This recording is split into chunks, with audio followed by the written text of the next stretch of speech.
I got up this morning talking about how miserable I was because it was true. I had barely gotten any sleep the night before. I took some BC powder and also Diamox, which is a medicine for altitude sickness, but it is very unpleasant, as you can see. I met my group at 9 o'clock and everyone is very nice. There are 3 of us from the US and 4 of us are female, and even our guide is a female.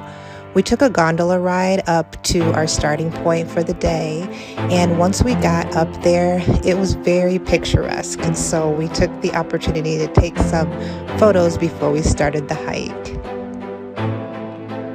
The first part of the hike was very pleasant, actually. Everyone was very energized and fresh. I liked this waterfall the best, I think, of the whole hike because it was gorgeous, and it was one of those moments that you just realize that you're immersed in this mountain and all that, the beauty that it brings. We went over this hanging bridge and continued our hike until we got to this overlook that was overlooking this valley where we had lunch that our guide had prepared for us.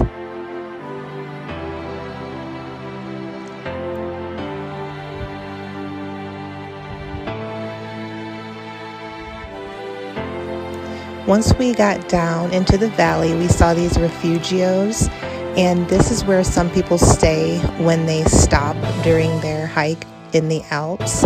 And then there was also this nice little cafe that was down at the bottom, and I was surprised to see it there because it was very remote.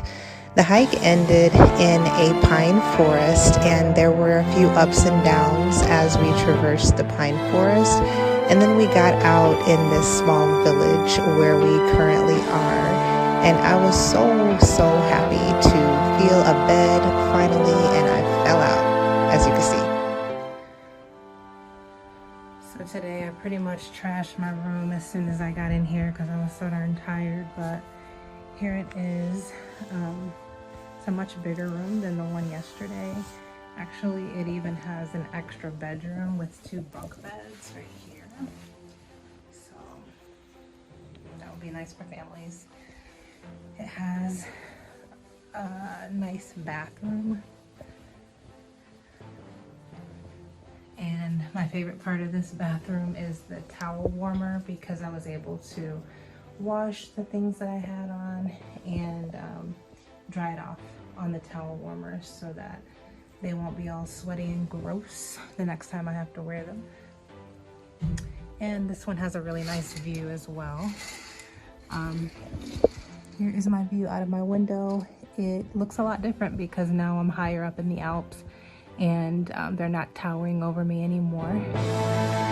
Dinner began with an eggplant puree and then trout, a baked tomato, and quinoa. And then we had a toast to new friends. All right, that was a cute little highlight reel. And I could just leave it there, but I want to be as real as possible because the Alps kicked my behind today. Like, kicked it and then like set me rolling down the mountain. Like, that's what imagery I want you to have as I tell you the behind the scenes about what happened today. And I can't even get out of bed to record this because I don't even have the energy to do that. So starting with this morning, I didn't go to sleep till after 3 a.m. And I remember that because I was still texting Marcus at 3 a.m. and he was telling me to go to sleep. And I just couldn't. There was too much going on and I couldn't go to sleep. So I went to sleep probably about 3:30 and I woke up at 6 because my anxiety woke me up, and also because it was thunderstorming all night long, and in my mind I was like, are we even gonna be able to trek today? Like, it's storming. So I started the day off just completely exhausted, and that's no way to start a hike. My second issue, the second thing that I did wrong, is that I did not acclimatize properly. So when you get to somewhere where you're going to hike, you're supposed to give yourself 2 days to acclimatize, and that allows your lungs to start working differently, start pumping more oxygen into your blood so that you will be able to trek properly. Well, I didn't do that. I got here at 5:15 yesterday, and I ended up not even giving myself a full 24 hours to acclimatize.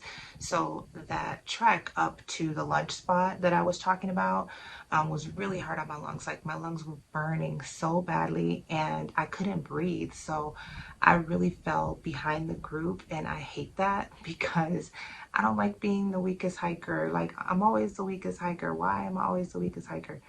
And that descent after lunch was even harder than the ascent, because when you descend for too long, you start to really feel it in your knees, especially if you haven't done that for a while. And my knees were really hurting badly. I had to give my pack to one of the other guys, Marty.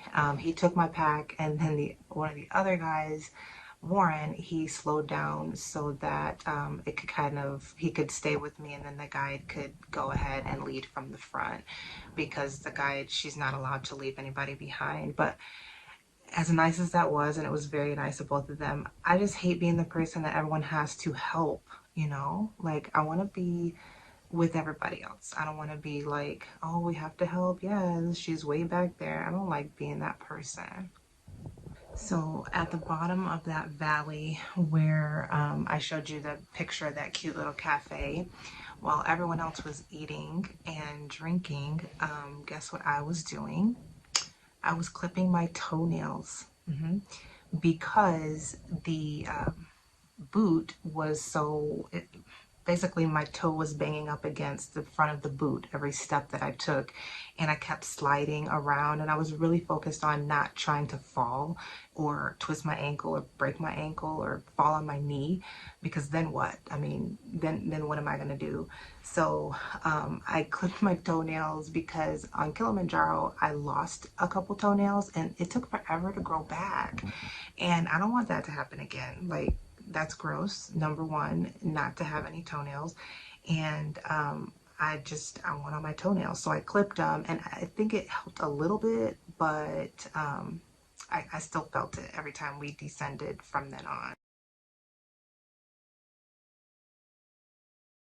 And that pretty pine forest that we went to at the end of the hike, the only reason that we went that way is because the alternative, which was a shortcut, was another really steep ascent up, and I believe my guide knew that I wasn't going to be able to do that. So we went through the forest, which was ups and downs instead of just up.